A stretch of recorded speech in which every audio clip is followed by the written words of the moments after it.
The driveway was freshly paved. Black. Smooth. The kind of expensive black that drank sunlight and gave nothing back. I parked my truck at the curb, not on the asphalt. Old habit. The house behind me used to be mine. Now it belonged to a woman who sent me a text every Tuesday and Thursday at exactly 4:45 p.m. Kids, ready. I killed the engine. Silence rushed and through the windshield. I watched the front door. It was cherry wood. We picked it out together at a lumber yard 3 towns over. She wanted oak. I wanted steel. We compromised on cherry because she cried in the parking lot, and I was still trying to make her happy back then. The door opened. My daughter stepped out first. Emma, 8 years old. She had my jawline and her mother's suspicion. She ride a purple backpack that was too big for her frame. She didn't wave. She never waved anymore. Behind her, my son, Lucas, 6. He dragged a red rolling suitcase that made a clattering sound against the flagstone path. He looked over his shoulder, back into the house, and smiled at someone I couldn't see. I stepped out of the truck. The gravel crunched under my boots. I wore jeans. A black Henley. No jacket, even though the October air had teeth. I didn't feel cold. I hadn't felt cold in 3 years. That's when I saw him. He came out of the house behind my kids. Tall. Tanned. Wearing a linen shirt with the sleeves rolled to his elbows. His 4 arms were hairless and veined. He ride a juice box in one hand and a tablet in the other. The tablet had a stylus attached to the side. He looked like a man who had never changed a tire. My ex-wife, Claire, read in the doorway. She wore white. Always white now. She used to wear gray sweats and my old college hoodie. Now she wore white linen pants and a white silk blouse. Her hair was shorter, blonder. She looked at the man and smiled with her teeth. Uncle Mark. Lucas shouted at the man crouched and opened his arms. Lucas ran into them. Mark lifted him, spun him once, and set him down. Then he handed Lucas the juice box. Lucas drank it without looking at me. Emma walked past them both. She stopped at the edge of the driveway and read at my truck. She didn't come closer. Dad, she said. Flat. Acknowledgement, not affection. Hey, Em. Can we go? I nodded. I opened the back door of the truck. She climbed in without help. She buckled her own seatbelt. She pulled out a pair of wireless headphones and put them on before I could ask about school. Lucas came next. He didn't run. He walked slowly, dragging his suitcase, and when he reached me, he didn't look up. Hi, Dad. Hey, buddy. Uncle Mark taught me to play chess today. That's great. He's really good. I took the suitcase. I put it in the bed of the truck. I turned back to the house, and that's when Mark put his hand on Claire's lower back. It wasn't a casual touch. It wasn't a friendly pat. It was possessive. His fingers splayed across the curve of her spine. She leaned into him, slightly, like she'd been doing it for years. They looked like a family. He whispered something in her ear. She laughed, a low, private laugh, the kind that used to be mine. I stood by the open door of my truck. My knuckles whitened on the handle. I didn't move. I watched them for 4 seconds, maybe 5. Then I got in, shut the door, and root the engine. In the review mirror, I saw Mark put his arm around Claire's shoulders. He kissed the top of her head. She tilted her face up and said something that made him look directly at my truck. He smiled. Not a wave, not a nod, a smile. Like he knew something I didn't. I pulled away. Emma kept her headphones on the whole drive. Lucas fell asleep in the back seat. I drove through town, past the diner Claire and I used to go to on Fridays, past the park where I taught Emma to ride a bike, past the bank where my father worked for 30 years before he died. I stopped at a red light. I pulled out my phone and opened the gallery. I scrolled past photos of my kids, past photos of job sites, past photos of receipts I needed to expense. I found the folder labeled House. Inside were screenshots, dozens of them. Bank statements, credit card transactions, property deeds, a trust fund I didn't know existed until 3 weeks ago, when an anonymous envelope read under my windshield wiper. I looked at the top transaction. $40000 to a law firm in the Cayman Islands. The light turned green. I didn't move. I scrolled further. A second deed, a house in the Hamptons, purchased 6 months ago. The buyer was listed as a holding company with an address in Delaware. The signatory was Mark Ellison. The same Mark Ellison who just put his hand on my ex-wife's spine. The same Mark Ellison who taught my son chess. I put the phone down and drove. When we got to my apartment, I see a ride Lucas inside. Emma walked ahead, took off her headphones, and sat on the couch. She turned on the TV. I put Lucas in the guest room. I pulled the blanket to his chin. He opened his eyes. Dad? Yeah, buddy. Is Uncle Mark going to be my new dad? My throat closed. I opened my mouth. I closed it. I don't know, I said. He nodded, like that was the answer he expected, and went back to sleep. I walked into the kitchen. I opened the fridge. I took out a beer and didn't drink it. I opened my phone again. I went to my contacts. Scrolled to a name I hadn't called in 18 months. Keller. 3 rings. Then a voice. You still have this number. I need a favor. Name it. Who handles international asset tracing in this state? Silence. Then a low whistled. Who are you going after? I don't know yet. You're lying. Yeah. Fine. I'll text you a name. But you owe me. I know. I hung up. I put the beer back in the fridge. I walked to the window. My apartment overlooked a parking lot. Below, a man was walking his dog. A woman was unloading groceries. Normal people doing normal things. I thought about the smile Mark gave me. I thought about Claire leaning into him. I thought about the trust fund, the Cayman Islands, the Hamptons house, and the fact that my kids had never mentioned any of it. I took out my phone again. I called my lawyer. Not the divorce lawyer. The other one. The one I kept on retainer for the business. James, I said, Mr. Vance. Cancel the settlement agreement. Excuse me, the one that gave Claire the house and Prima custody. Cancel it. Sir, that document was notarized. It's legally binding unless there's fraud. Silenced. Are you alleging fraud, Mr. Vance? I'm not alleging anything yet. But I want you to freeze every account she has access to. Joint and individual. I want a forensic accountant on it by morning. On what grounds? On the grounds that I'm the one paying your retainer. Another silence. Understood, he said. But you should know, if this doesn't hold up, it could look retaliatory. The court won't. I don't see what the court thinks. I hung up. I went back to the window. The dog walker was gone. The woman was gone. The parking lot was empty. I pulled up the photo of the deed to the Hamptons house. I zoomed in on the signatory line. Mark Ellison. Below it, in the corner, a small stamp. Notary Public. I zoomed in further. The notary's name was legible. I see Urshid on my phone. She was a paralegal at a firm downtown. A firm that handled estate planning. A firm that Claire visited 3 times last year. According to her calendar, that she accidentally synced to our Shah Red family account. I saved the image. I put the phone in my pocket. I walked to the guest room and checked on Lucas. He was still asleep. Emma was still on the couch. I sat down next to her. She didn't look at me. Dad. Yeah. Are you going to make Mom move? No. Are you going to make Uncle Mark move? Not yet. She looked at me then. Her eyes were older than 8. Good, she said. I like him. I didn't say anything. I watched TV with her for an hour. Some CA tune about singing animals. I didn't hear a word at midnight. I put her to bed. I closed the door. I walked to the kitchen, pulled out a notepad, and wrote down everything I knew. Claire. Mark. The trust fund. The deed. The notary. The Cayman Islands. I added one more line. Mark Ellison. New house. Chess lessons. Smile. I read at the paper. Then I opened my phone and dialed a new number. Mr. Vance, said a voice. I was wondering when you'd call. You know what I want. I know what you think you want. Send me everything you have on Mark Ellison. All of it. And Claire, her too. The retainer is $10,000. Send me the invoice. I hung up. I looked at the clock. 12:37 a.m. I hadn't eaten dinner. I hadn't taken off my boots. I hadn't closed the blinds. I sat down at the kitchen table and waited for my phone to buzz. It came at 2:17 a.m. A single encrypted email with a password-protected attachment. I unlocked it with a biometric scan on my phone. The file was 347 pages long. I root reading at the kitchen table with a cup of black coffee that I'd microwaved 3 times. Mark Ellison was a ghost with a credit score. Born in Boston.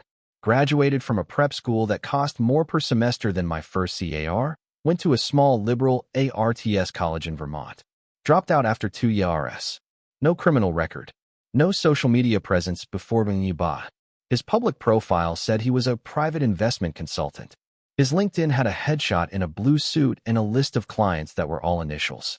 I cross-referenced the initials with public business registries. 3 of them were shell companies, that 2 of them were registered to the same address in Delaware as the holding company that bought the Hamptons house, that 1 of them was a Cayman Islands trust that had been funded with $2.4 million Rs. Deposited in 3 SEPA rate wire transfers over a span of 14 months. The first transfer was dated 3 weeks before Claire filed for divorce. That I put the coffee down. I kept scrolling. The private investigator I'd called, his name was Roman, had included a file on Claire too. Her credit card statements, her travel history, her social media posts, even the ones she'd deleted. She'd taken a trip to the Hamptons last May. She posted photos of the beach, but not the house. She tagged no one. In the background of one photo, reflected in a window, I saw a man's silhouette, wearing a linen shirt. I zoomed in. The resolution was terrible, but I knew the shoulders. I knew the posture. I went back to Mark's file. He had a prior marriage. Divorced in 2017. No kids. His ex-wife lived in Oregon now. I wrote down her name, Sandra Ellison. I'd call her in the morning. I continued reading. Mark had been sued twice. Both cases were sealed. Both were dismissed. Both involved allegations of breach of fiduciary duty. I found the docket numbers and sent them to Roman with a note. Dig. I looked at the trust fund again. The beneficiaries were listed as the Vance children. My children. Emma and Lucas. The trustee was a law firm in the Caymans. The settler was a holding company.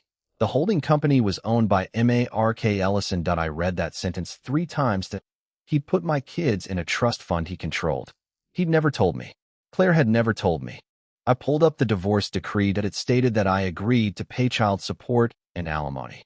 It stated that Claire received the house and primary custody. It stated that I had visitation rights every Tuesday and Thursday and every other weekend. It did not mention a trust fund. It did not mention a house in the Hamptons. It did not mention Mark Ellison. I called Roman. He answered on the first ring. Read it all. I'm halfway through. Then you know about the house. The Hamptons. Zillow says it's worth 6.8.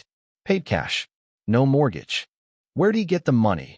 That's the question, isn't it? I checked his tax returns, public ones, and he declared $150,000 in income last year. That's not house in the Hamptons money. Shell companies. Shell companies that trace back to a single source. Which is, let me show you. I'm sending you a visual. Look at your phone. A message came through. A flowchart. At the bottom was Mark Ellison. Above him were 3 shell companies. Above them was a holding company. Above that was a foundation. The foundation was named Vance Family Trust. Not Ellison. Vance.ista read at the screen. That's my name. I said, correct. I didn't create that trust. I know. Who did? I'm still working on that. But the original funding came from a sale. A parcel of land sold in 2019. $1.2 million. The seller was your father. My father, who died in 2020. The parcel was in Virginia, Roman said. Your father bought it in 1985. He held it for 34 years and sold it 4 months before he passed. To who? A holding company. The same one that ultimately funded the trust. Did he know? Roman was quiet. Did he know? I repeated. He signed the paperwork. But the buyer was listed as a blind trust. It's possible he didn't know who the ultimate beneficiary was. It's not possible. My father was a banker. He checked everything. Then maybe he trusted someone. I thought about my father. He was a quiet man. C.A. Riefel. He didn't smile much, but when he did, it was because of the kids. He loved Emma. He adored Lucas. He never mentioned a trust fund. He never mentioned Mark Ellison. I hung up with Roman and called Sandra Ellison in Oregon. She picked up on the 4th ring. Her voice was rough. Smoker's voice. Who is this? My name is Jack Vance. I'm looking for information about your ex-husband. A long pause. Mark, yes. I haven't spoken to him in 5 years. I know. I'm sorry to call this late, but I need to ask you something. Ask. Did he ever mention a trust fund? Silenced. Did he ever mention my name?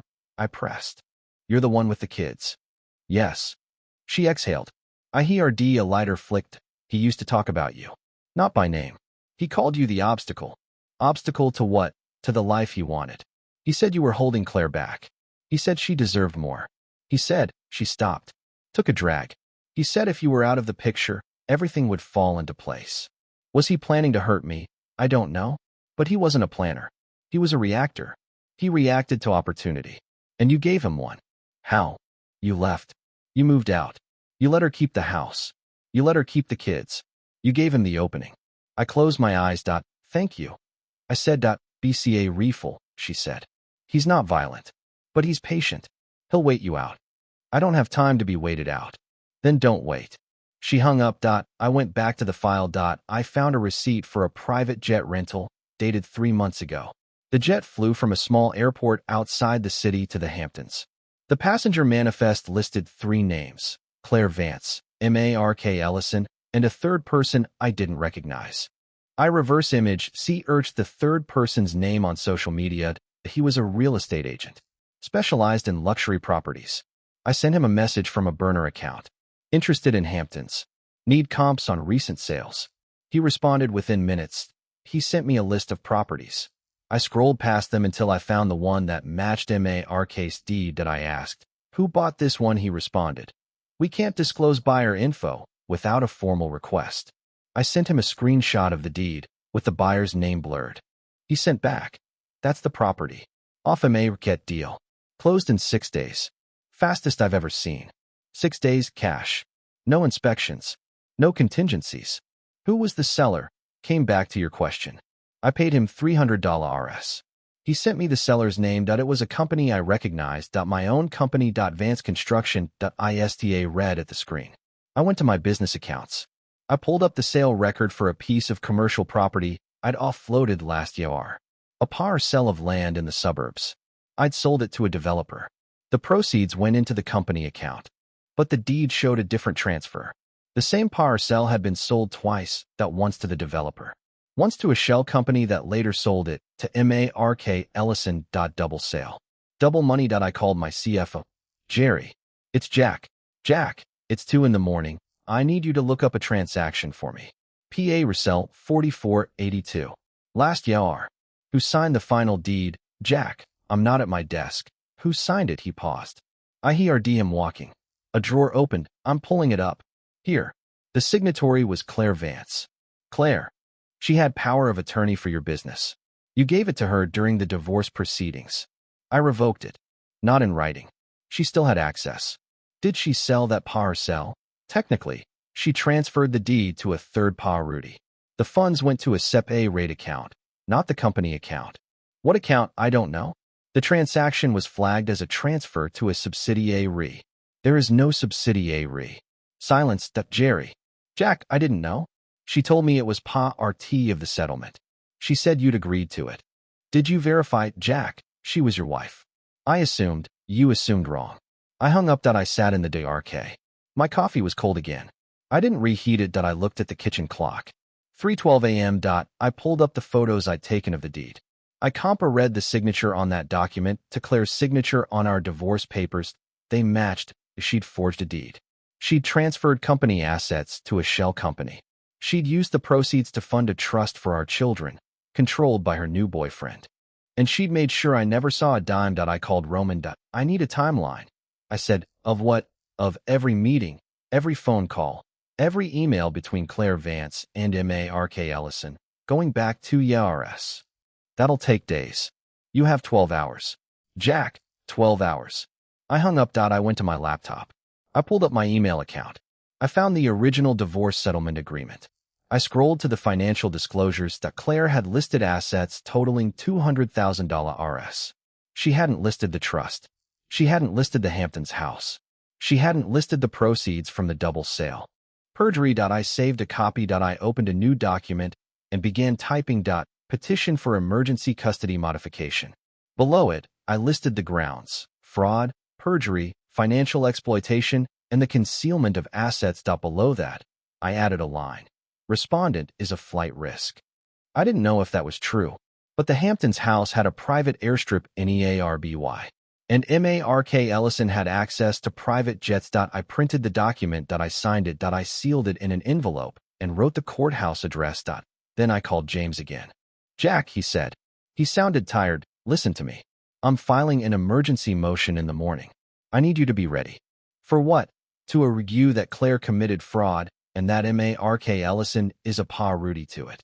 On what evidence? On 347 pages of it. A paused, you're serious. I've never been more serious. Jack, if you do this, it's going to get ugly. It's going to be public. The kids already caught in the middle. I need to pull them out. Pull them out, the trust, the house, everything. I need to unwind it. That's not going to happen overnight. It's going to happen by Thursday. Thursday, that's 2 days. Then you better get STA root. I hung up. I looked at the clock. 3:47 a.m. I went to the guest room. Lucas was still asleep. His face was peaceful. His hand was curled around the corner of his pillow. I stood there for a long time. Then I walked to the living room and sat in the chair across from Emma's bedroom door. I didn't sleep. At 5 a.m., my phone buzzed at Roman. Got something. Check your email. I opened it. A video file. Low resolution. Black and white.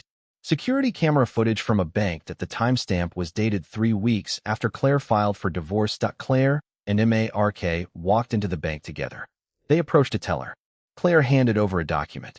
Mark stood behind her with his hands in his pockets. He looked around the room. He looked at the camera. He smiled. The teller processed the document. A manager came over. There was a conversation. Claire nodded. Mark nodded. They both signed something. The document was a wire transfer authorization. The amount was $400,000 Rs. The recipient was a law firm in the Cayman Islands. The memo line read, Trust Establishment. I paused the video. I zoomed in on the document Claire was holding. The image was grainy, but I could make out the top line, Vance Family Trust. Below it, a paragraph. I squinted. Upon the death or incapacity of the settler, all assets shall be transferred to the children of Jack Vance and Claire Vance, to be held in trust by Mark Ellison, trustee, until the children reach the age of 25. The settler was listed as Claire Vance. She'd used my family name. She'd used my children. She'd cut me out. I closed the video. I opened my email and typed a message to James to file the motion. Now, I added one more line. I'm going to the courthouse in person. The courthouse was a brutalist block of concrete and glass that looked like it had been dropped from orbit. I'd been there twice before. Once for the divorce. Once for a zoning dispute on a construction project. Both times, I'd walked out feeling like I'd been put through a ringer. This time, I was the one turning the crank. I arrived at 7:15 a.m. The doors didn't open until 8. I sat on a bench outside, drinking gas station coffee that tasted like melted plastic, watching the sun come up over the Power King J raged. I'd sent James the video. I'd sent him the deed. I'd sent him the bank statements and the trust documents and the receipts for the private jet. I'd sent him everything. He'd responded with a single word. Understood. I hadn't told Claire I was coming. I hadn't told him Mark. I hadn't told my kids. I wanted it that way. At 7:55, a black sedan pulled into the lot. It wasn't Claire's car. It wasn't Mark case. I watched it Mark. A man in a RK suit got out. He adjusted his tie and walked toward the courthouse. He looked familiar. I couldn't place him. He walked past me without making eye contact. At 8 on the dot, the doors opened. I went inside. I passed through security. I showed my ID. I walked to the family court clerk's office. I need to file an emergency motion. The clerk, a woman with glasses and a nameplate that said Patricia, looked at me over her reading glasses. Which judge? Judge H.A. Rudd. That's not a family court judge. It's civil. I'm filing a fraud petition. She blinked. Wait in line. I waited. At 8:30, a bailiff called my name. I walked into a small hearing room. There was a table, 2 chairs, and a judge's bench. Judge H.A. Rudd was already seated. He was an older man with silver hair and a face that said he'd seen everything and wasn't impressed. Mr. Vance. Your Honor, you filed an emergency petition at 5:47 this morning. Yes. It cites fraud, perjury, and financial exploitation. Yes. Against your ex-wife and her partner. The judge leaned back. This is unusual. I'm Awari. I'm not going to rule on it until I've heard from the respondent. I understand. You've asked for a temporary freeze on all assets. Yes. And a custody modification. Yes. I can't grant that without a hearing. You know that. Then schedule one. He looked at me. 9 a.m. tomorrow. I'll be here. He banged his gavel. I walked out of the room. The hallway was empty. ISTA route Tawa RD the exit. Mr. Vance. I turned up the man in the RK suit from the parking lot was standing by the water fountain. He had a file folder under his ARM. Do I know you? I asked. You know my client. Who's that? MARK Ellison. I went very stilled. What do you want? I'm here to deliver a message. From MARK? No. From Claire. I'm listening. He stepped closer. He was shorter than me, but he had a lawyer's calm. The kind of calm that made you think he'd already won. She wants you to drop the petition. Why would I do that? Because if you don't, she'll file a restraining order against you. On what grounds? Harassment. Stalking. She has photographs of you parked outside the house. I was picking up my kids. She has photographs of you looking through the windows. I didn't. Doesn't matter. It'll be your word against hers. And you know how family court works. I didn't answer. Also, he said, she's prepper-read to testify that you threatened her. I never threatened her. Again. Doesn't matter. She'll say it. The kids will back her up. I felt something cold settle in my chest. You're bluffing. You want to find out? He handed me a business CA road. Call me if you change your mind. He walked away. I looked at the CA road. It had a name, Arthur Mead, and a phone number. I put it in my pocket. I walked to my truck. I didn't drive home. I drove to Claire's house. The driveway was empty. MARKCA or wasn't there. Claire's wasn't either. I rang the doorbell. No answer. I walked around the back. The pool was covered. The furniture was stacked. The house looked empty. I went to the side gate. It was unlocked. I pushed it open. The backyard was pristine. The grass was trimmed. The flower beds were weeded. A new patio set sat on the back deck. For chairs, a table, an umbrella. I walked to the patio doors. I looked inside. The living room was empty. No furniture. No rugs. No photos on the walls. I tried the door. It was locked. I called James. Claire's house is empty. What? Furniture's gone. CARSRE gone. I think they left. Left where? Hamptons. Or further. Jack, you need to be CA refull. If they're fleeing, it's going to look bad. I don't CA how it looks. Listen to me. I'm going to file a motion for a tempora asset freeze. But if they're already moving assets, it might not matter. They're moving them. How do you know? Because the house is stripped. I hung up. I walked back to my truck. I sat in the driver's seat. ISTA read at the empty house. I thought about Emma and Lucas. I thought about the trust fund. I thought about MARK smiled. I took out my phone. I called Roman. I need you to track a private jet. Which one? The one MARK Ellison used 3 months ago. Same tail number. Give me an hour. I gave him 20 minutes. He called back. Tail numbers registered to a Cha Router company. They filed a flight plan this morning. Destination, Teterboro, New Jersey, close to the Hamptons. They'll drive from there. When does it land? 2 hours. I need you to meet them. At the airport, at the Hamptons house. I'll send you the address. Jack, what are you going to do? What I should have done a hour ago. ISTA rued the engine. I drove to the bank. I walked in and asked to speak to the branch manager. A woman named Patricia, different Patricia, came out to greet me. I need to access my business accounts. Mr. Vance, your accounts currently frozen pending a court order. I know. I'm the one who requested the freeze. Then you also know you can't access them. I don't want access. I want a report. A transaction history for the last 18 months. That's going to take a few hours. I have an hour. She looked at me. She must have seen something in my face, because she nodded. I'll see what I can do. I waited. An hour later, she handed me a thick stack of paper. I scanned it in the lobby. I found the transaction I was looking for. A wire transfer to a Cayman Islands account. For $100,000 RS. The same amount from the video. The memo line. Trust establishment. The sender, Claire Vance. The recipient. A law firm. I looked up the law firm's name. It was the same firm that represented the trust. I took out my phone and called the firm. Vance Family Trust. How may I direct your call? This is Jack Vance. Pause. Mr. Vance, we don't have you listed as a principal on this account. That's because your client committed fraud. I'm calling to inform you that I'm freezing all assets associated with the trust effective immediately. I'm sorry, sir, but you don't have authority. I have a court order. I didn't. But I would. I hung up. I drove to the airport. The private aviation terminal was all glass and chrome, the kind of place where people in suits didn't make eye contact, and the coffee came in porcelain cups. I parked my truck in the visitor lot. walked past a Mercedes G-Wagon and a Porsche Cayenne, and pushed through the revolving door. The front desk clerk looked up. She was young, polished, and already wearing a smile that wasn't for me. "Can I help you, sir? Flight plan for N672EX. I need to know the passenger manifest." "I'm sorry, sir, but that information is confidential. I'm the father of 2 minors on that manifest. I have a court order." I held up my phone with a PDF of the emergency petition. She didn't read it. She just saw the word court, and her eyes flickered. "I'll need to check with my supervisor." "You do that." She walked away. I leaned on the counter. I watched the tower Mac through the window. A Gulfstream was being fueled. A pilot in a bomber jacket was checking the landing HAR. The clerk came back. "My supervisor says you need a formal request." "I don't have time." "Sir, I can't. Tell your supervisor that if that plane takes off with my kids on it, I'll file a kidnapping charge against the pilot, the Router Company, and anyone else who facilitated the flight."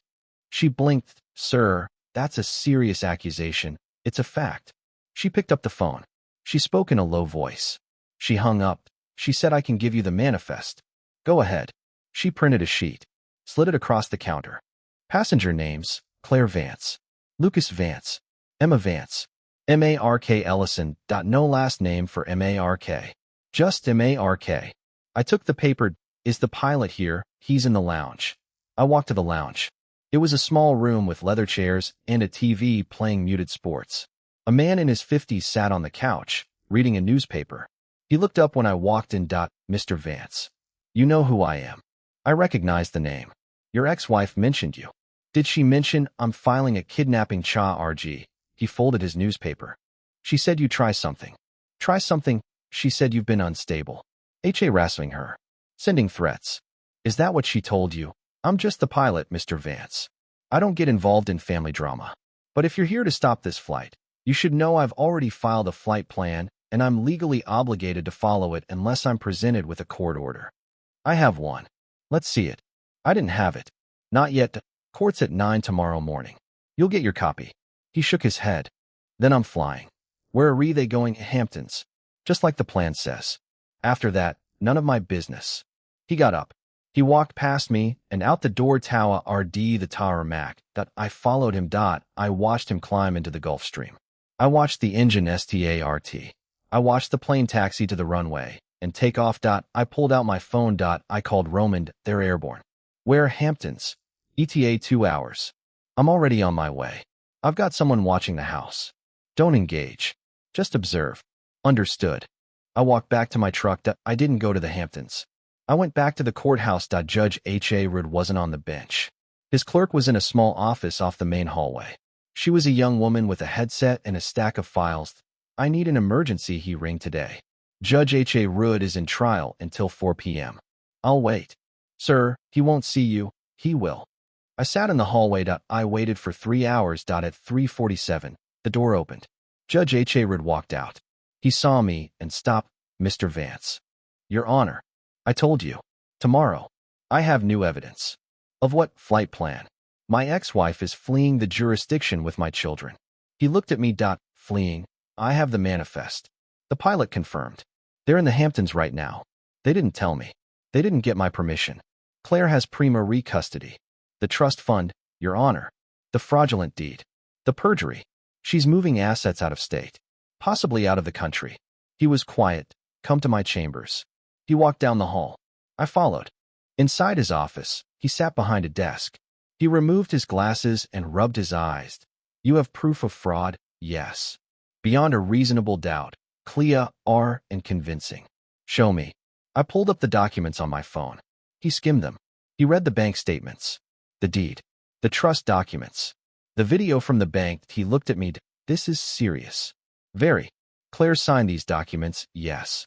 Mark Ellison was present? "Yes." "Did you know about the trust?" "Not until yesterday." He sat back. "Let's say I issue an order. It's going to take hours to serve. By then, they could be gone." "I know. What do you want me to do?" "I want you to authorize a temporary emergency custody order, effective immediately. And I want a restraining order on Mark Ellison." "On what grounds?" "Ira pay rabble harm. He's a flight risk. He's already moved my children across state lines without my consent." "Claire moved them." She has custody. She's under indictment for fraud. He looked at me. Not yet, she's not. Your Honor, I'm not trying to be difficult. I'm trying to protect my kids. He read at me for a long moment. Then he picked up his pen. I'll issue a tempora reorder. But it's conditional. You have to serve Claire and Mark by 8 p.m. tonight. If they're not served, the order expires at midnight. I'll serve them. The restraining order on Ellison, I'll grant that too. But only as a tempora measure. You'll need to make your case at the full hearing tomorrow. Understood. He signed the documents. He handed them to me. You understand what you're doing, Mr. Vance, I understand. This is going to be ugly. I know. Good luck. I walked out of the courthouse with 2 signed orders in my hand. I called Roman. I have the orders. Where are they? Hampton's house.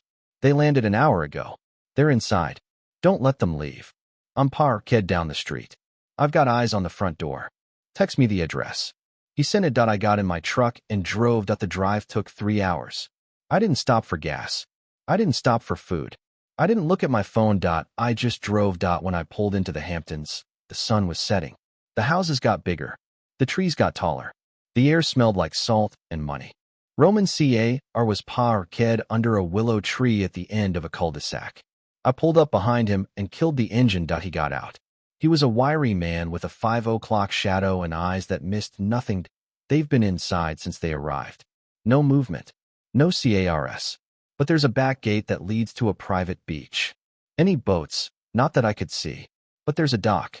What's the plan? I'm going to the front door. Alone. I have the orders. I don't need backup. You sure? I'm sure.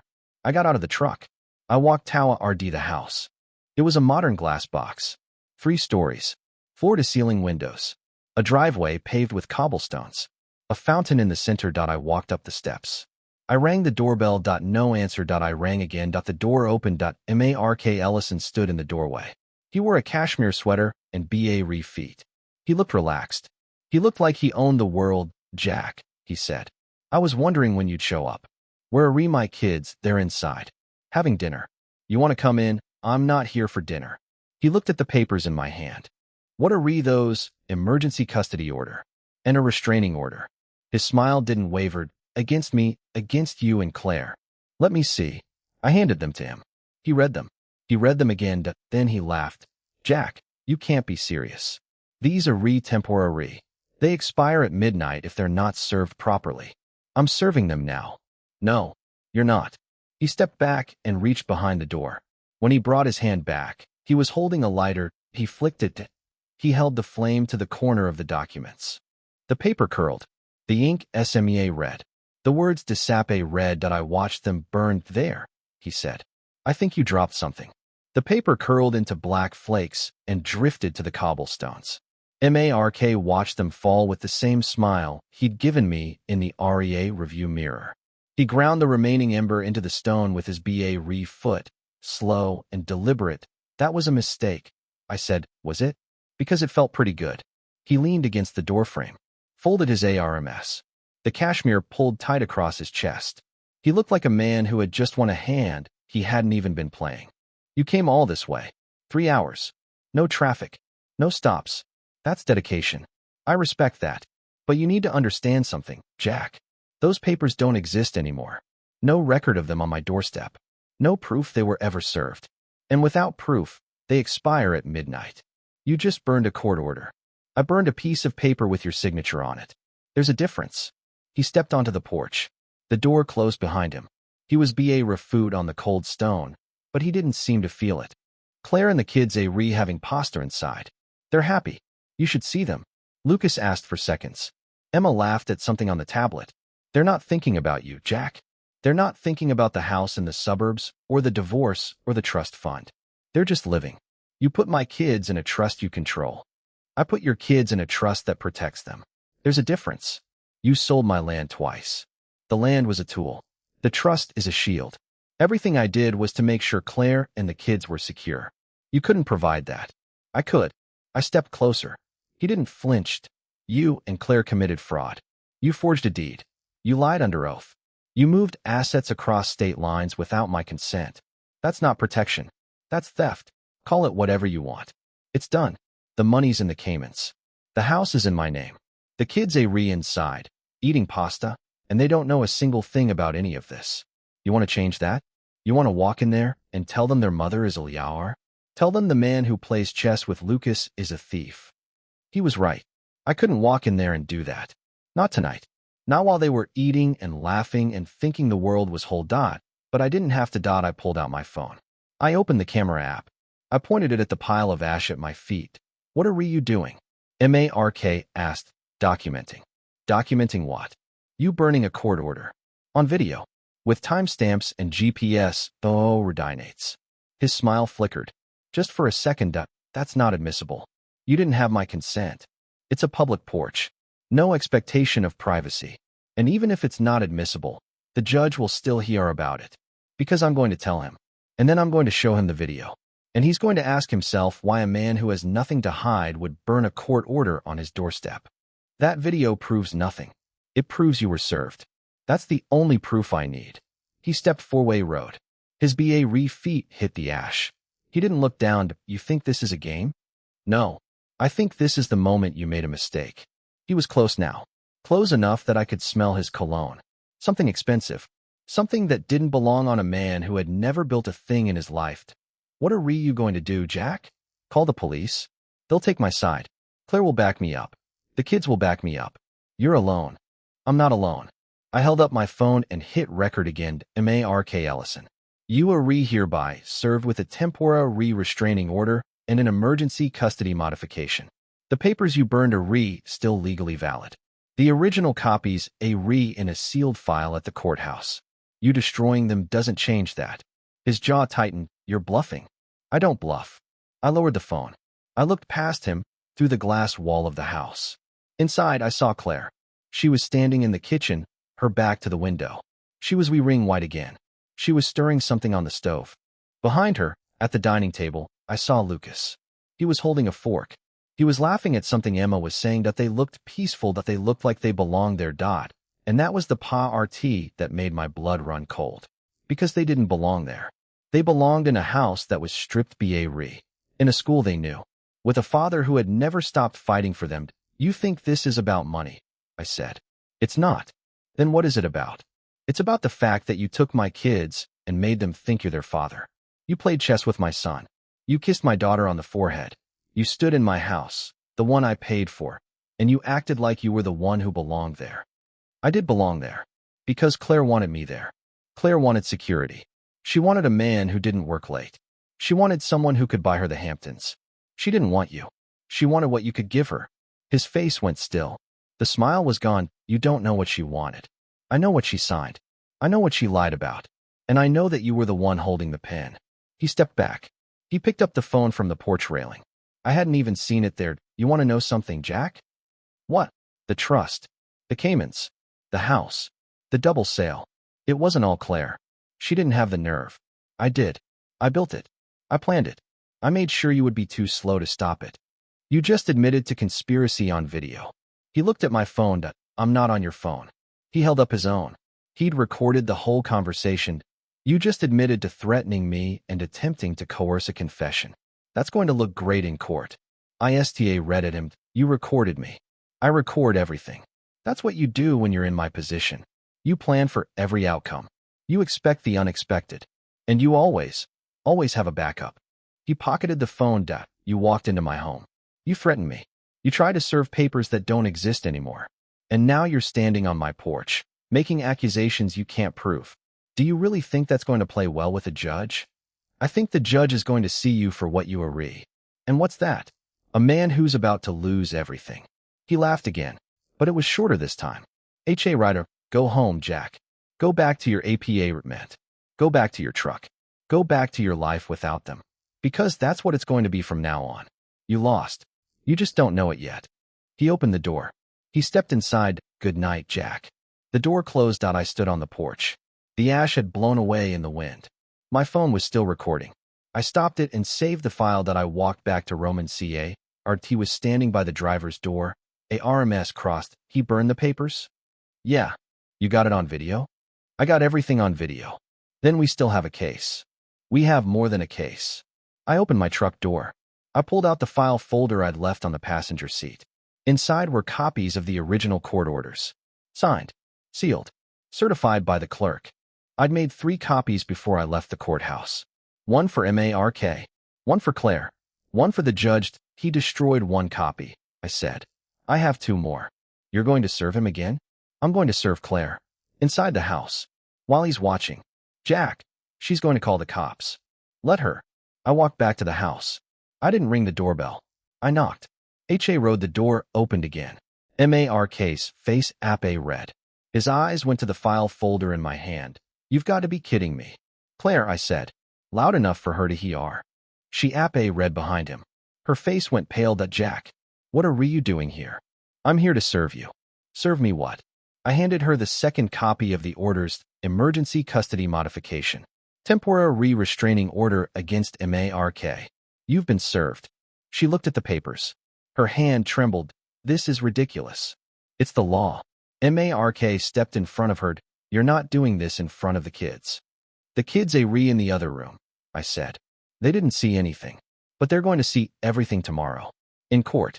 You don't have enough evidence. I have 347 pages. I have a video of you burning a court order. I have a recording of you admitting to conspiracy.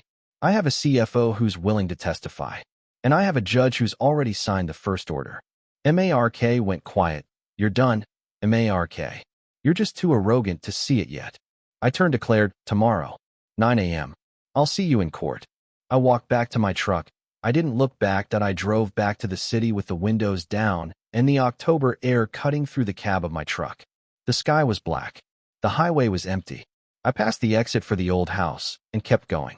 Roman followed in his car. We pulled into a 24-hour diner off the interstate at 11 p.m. The parking lot was half full with truckers and night shift workers. I slid into a booth in the back. Roman sat across from me. We ordered coffee. Neither of us touched it. She's going to fight, he said. I know.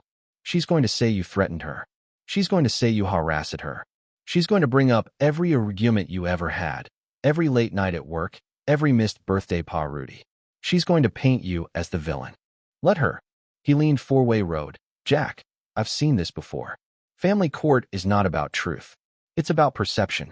Right now, her perception is that you're a bitter ex-husband who can't let go. Mark's perception is that he's a stable provider who stepped in when you failed. That's what the judge is going to see unless you can change it. I have the documents. Documents don't speak. People speak. And Claire is a very good speaker. I looked at him. You think I'm going to lose? I think you're going to have to be ruder than them. Not louder. Not angrier. ruder. ISTA read at the coffee cup. The surface was still. A skin of oil had formed on top. I need to talk to my kids, I said, tonight, before the ring. I need them to hear it from me. Jack, that's a bad idea. If Claire finds out you're contacting them outside the visitation schedule, she'll use it against you. Violation of the custody agreement. Alienation. She'll spin it. I don't see a re. I got up from the booth. I left a 20 on the table. I walked out to my truck. Roman followed me to the door. Jack, wait. I turned to, don't do this alone. Let me go with you. No. This is between me and them. At least let me follow you. In case. I nodded. I got in the truck and drove to the Hamptons' house. Was dark when I pulled up. No lights in the front windows. No movement behind the glass. I parked at the curb and walked to the side gate. It was locked now. I climbed over. The back porch had a sliding glass door. I tried it. It opened. I stepped inside. The kitchen was quiet. Dishes were stacked in the sink. A half-full wine glass sat on the counter. I walked through the living room. The furniture was modern. White. Sterile. No photos on the walls. No toys on the floor. I found the stairs. I went up. The first door was open. Emma's room. She was asleep in a queen-sized bed that swallowed her whole. Her purple backpack was on the floor. Her headphones were on the nightstand. I stood in the doorway. I watched her breathe. She stirred. Her eyes opened. Dad, hey Em. What are you doing here? I need to talk to you. She sat up. She didn't look red. She looked cautious. That was worst. Is Mom okay? Mom is fine. But I need to tell you something. About her. About Mark. About what's happening. She pulled her knees to her chest. Is it bad? It's complicated. Uncle Mark said you were trying to take us away. Did he? He said you were angry. He said you wanted to punish Mom. I sat on the edge of her bed. Emma, I'm not angry at Mom. I'm not trying to punish anyone, but there are things you don't know. Things about money, about the house, about the trust. Trust, a fund. For you and Lucas. It has a lot of money in it. But I didn't know about it. Mark set it up. And he didn't tell me. She was quiet. That's bad, yes. That's bad. So you're going to take him away. I'm going to make sure he can't do it again. She looked at her hands. I like him, Dad. I know. He plays with Lucas. He helps Mom with everything. He doesn't get mad like you used to. I felt the words hit me like stones. I know I got mad. I said, I know I wasn't perfect. But I never stopped loving you. I never stopped fighting for you. And I'm not going to stop now. She didn't say anything. I stood up. Tomorrow, I'm going to court. The judge is going to decide what happens next. I need you to know that no matter what happens, I'm doing this for you. Not against Mom. Not against Mark. For you. Can I come? No. Why not? Because you don't need to see that. You need to stay here. You need to be a kid. And I need to do this for you. She nodded. I leaned down and kissed her forehead. I love you, Em. I love you too, Dad. I walked out of her room. Lucas's door was closed. I opened it slowly. He was sprawled across his bed, his mouth open, his arm draped over a stuffed dinosaur. I sat on the floor beside him. I didn't wake him. I just watched him sleep. Then I got up and walked back downstairs. Claire was standing in the kitchen. She wore a white robe. Her arms were crossed. Her face was harrowed. Get out of my house. I came to see the kids. You violated the custody agreement. I could call the police. I had to see them. Before tomorrow. Tomorrow is going to be a disaster for you, Jack. You know that, right? Maybe. I'm going to tell the judge everything. Your temper. Your absence. Your refusal to compromise. I'm going to make sure he sees you for what you really are. And what's that? A man who lost everything and can't accept it. I walked toward the door. I'm not the one who lost everything, Claire. I'm the one who found out the truth. There's a difference. She didn't respond. I walked out the back door. I climbed back over the gate. Roman was waiting by the curb. You get what you needed. I got what I needed. Then let's go? You need to sleep. I'm not going to sleep. Jack, I'll sleep when it's over. I drove back to the city. I went to my apartment.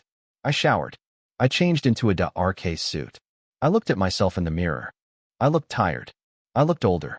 But I looked ready. I pulled out my phone. I had a message from James. Witnesses confirmed. All three will testify. Any issues? 1. The notary. She's claiming she was coerced. Says Claire threatened her job. She's lying. Of course she's lying. But it's her word against Claire's. And she's a public servant with a clean record. That's rise weight. Then we need something else. Something else like what? I scrolled through the file Roman had sent. Then I saw a receipt for a wire transfer from Mark Ellison to the notary's personal account. Dated the same day as the forged deed. I zoomed in. The amount was $10,000. She took a bribe. I said, she'll deny it. She can't deny a wire transfer. It's in her account, with her name on it. And the memo line says, consulting fee. Jack, that's enough to impeach her. But it's not enough to prove Claire knew about it. Claire signed the deed. She saw the notary stamp. She knew what happened. Prove it. I found another document. An email from Claire to the notary, sent 4 hours before the deed was signed. Thanks for your help with the paperwork. It's going to make a huge difference for the kids. That was it. No explicit mention of fraud. No direct instruction to notarize a false document. But the timing was perfect. The context was damning. James, I'm sending you everything. Get it admitted into evidence. I'll try, but the judge might rule it prejudicial. Then I'll review it myself. The sun was rooting to come up. Gray light filtered through the blinds. I sat down on the couch. I closed my eyes. I didn't sleep. But I rested. At 7 a.m., my phone rang. It was Roman. They're leaving the Hamptons. Heading to the courthouse. 2 CARS. Mark, Claire. The kids. Where are the kids? In the second CAR. With Claire.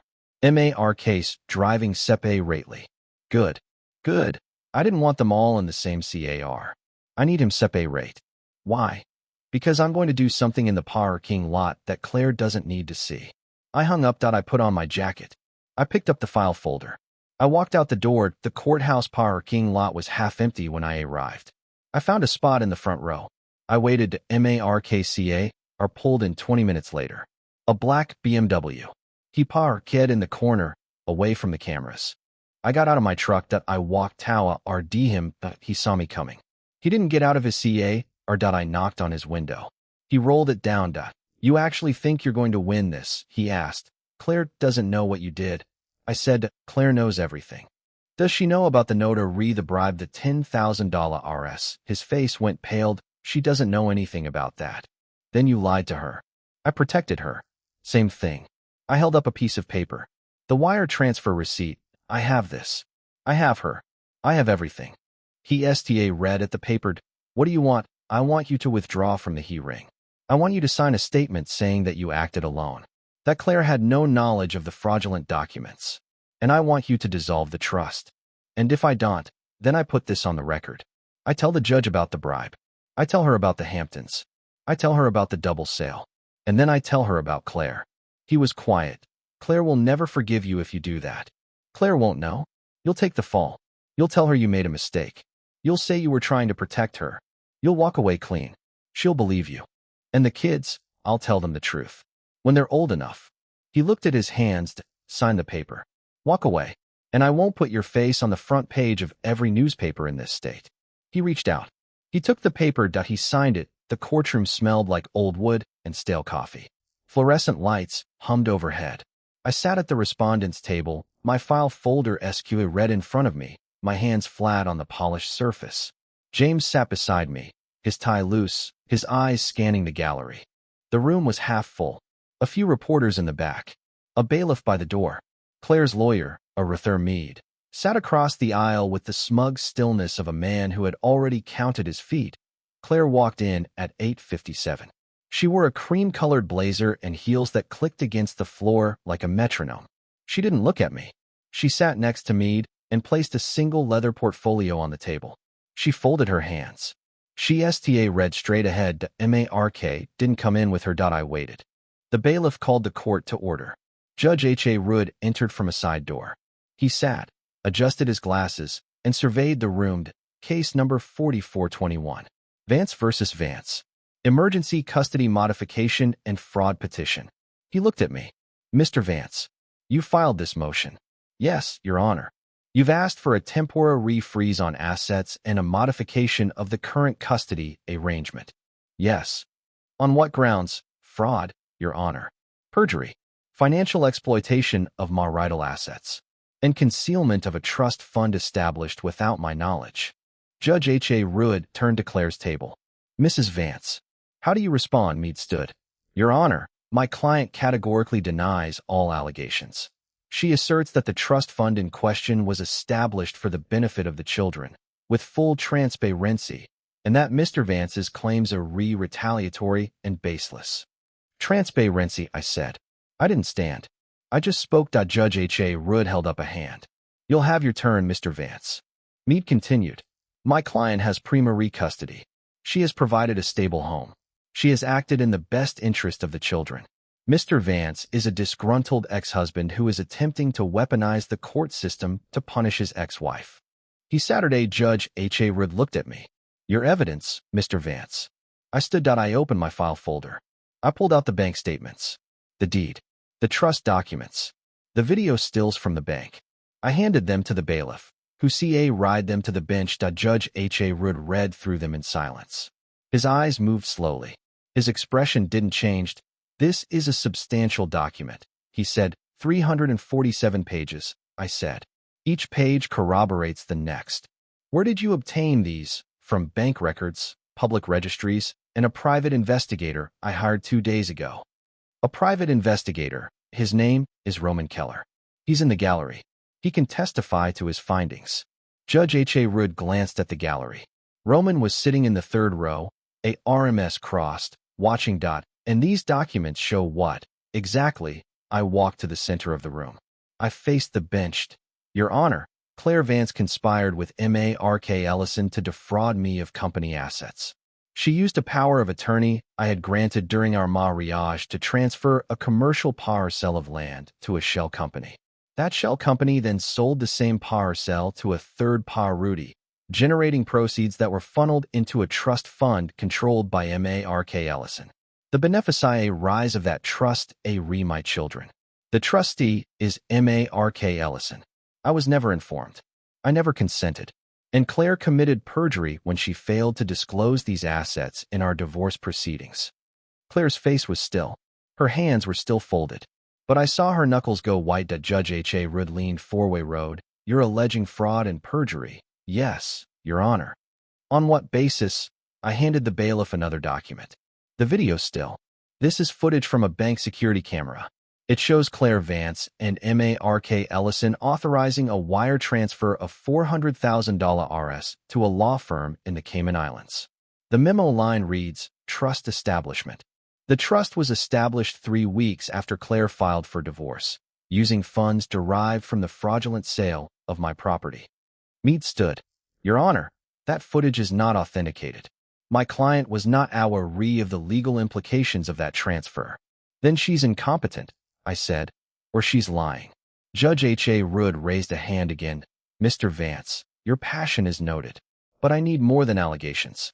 I need evidence that connects these transactions directly to Claire Vance. I pulled out the final document, the email. Your Honor, this is an email sent by Claire Vance to a notary public 4 hours before the deed was signed.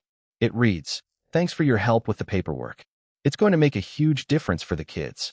The notary later received a wire transfer of $10,000 Rs from Mark Ellison. The timing is undeniable. The paper trail is complete. Meade stood again. Your Honor, the notary has already stated she was coerced. Claire threatened her job. She had no choice. Then why did she take the money? I asked. Why did she keep the money? Why did she deposit it into her personal account and never report it?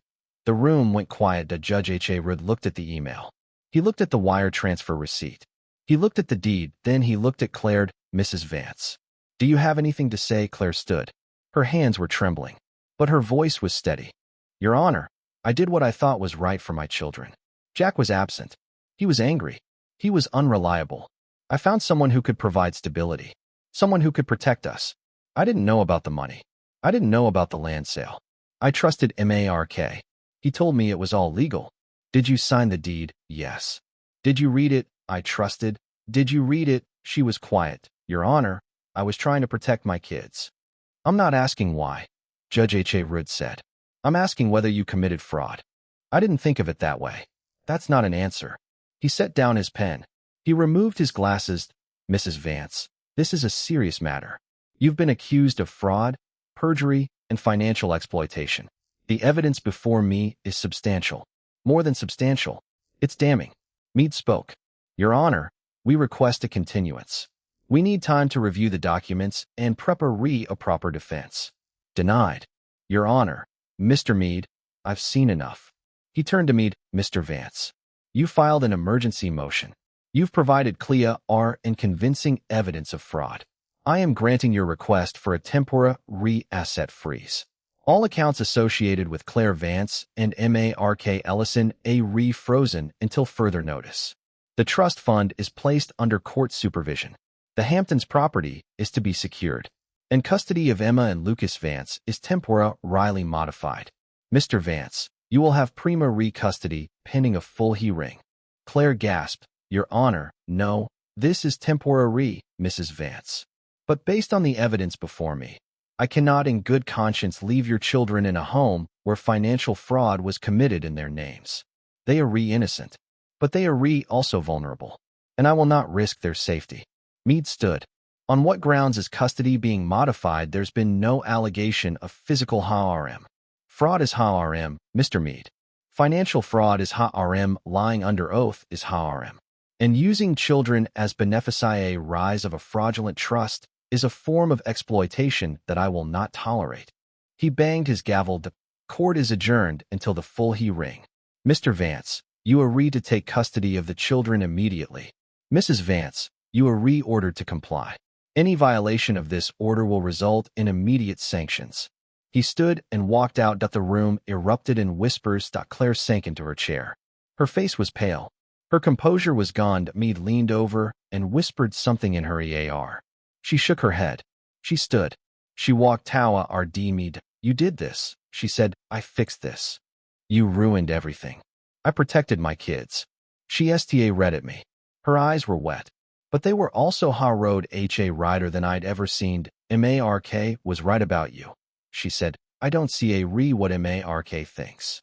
Mark's gone. What? He left this morning. He signed something. He said he was taking the fall. He said he was protecting me. But he's gone, Jack. He took a car. He left the Hamptons house. He's not coming back. ISTA read at her. Mark signed a statement saying he acted alone. And you believed him?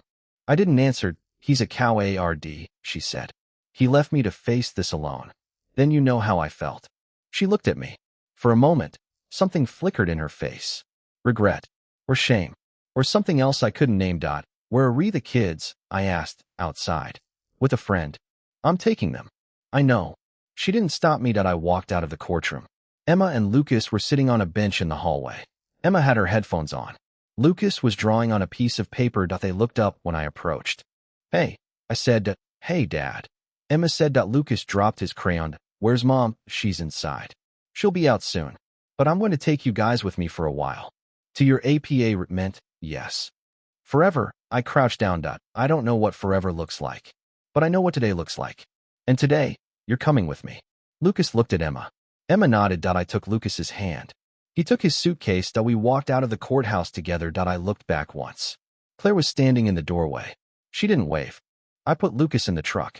Emma climbed in beside him. I got in the driver's seat. ISTA root the engine. I drove away. Without looking in the REA review mirror. I drove until the courthouse DSAP read from my mirrors. Lucas fell asleep in the back seat within 10 minutes. Emma kept her headphones on. Her face turned toward the window, watching the city blur into suburbs and then into open road. I didn't have a destination. I just drove. The sun was high by the time I pulled into a rest stop off the highway. I killed the engine and sat in the silence. Emma looked at me. She pulled off her headphones. Where are we going? I don't know yet. Are we ever going back? I don't know that either. She nodded. She didn't push. She was 8 years old, and she had already learned not to expect answers. I got out of the truck. I walked to the back and opened the door. Lucas stirred but didn't wake. I lifted him out and ride him to a patch of grass in the picnic tables. I laid him on my jacket. He curled into a ball and kept sleeping. Emma sat on the table. She swung her legs. She watched the highway. Mom lied, she said. Yes. About the money. Yes. About Mark, yes. She was quiet. Dad, yeah. Are you going to be angry forever? I sat down beside her. I'm not angry at you. I'm not angry at Lucas. I'm not even angry at Mom. I'm angry at what happened. There's a difference. Does it feel different? I thought about it. Not yet, I said. But it will. She leaned against my shoulder. It was the first time she'd touched me in months. I'm sorry, she said. For what? For liking him. I put my arm around her. You were a kid. You were supposed to like him. That wasn't your fault. She didn't say anything else. I sat there with her in the sun. Lucas slept. CARS passed. The world kept moving. My phone buzzed. Roman Markca was found at the airport. He took a private flight to the Caymans an hour ago. He's gone. Let him go. You're not going after him. He signed the statement. He admitted to everything. Claire's on the record. The assets frozen. He can run, but he can't take anything with him. Jack, he's still out there. I know. You're not going to let it go. No. Then what are you going to do? I looked at Emma. I looked at Lucas. I looked at the open road ahead. I'm going to build something new. For them. For me. For whatever comes next. Mark can run. Claire can stay. But I'm not looking back anymore. I'm moving four-way road. Roman was quiet. You need anything, call me. I will. I hung up. I stood. I picked up Lucas. I walked back to the truck.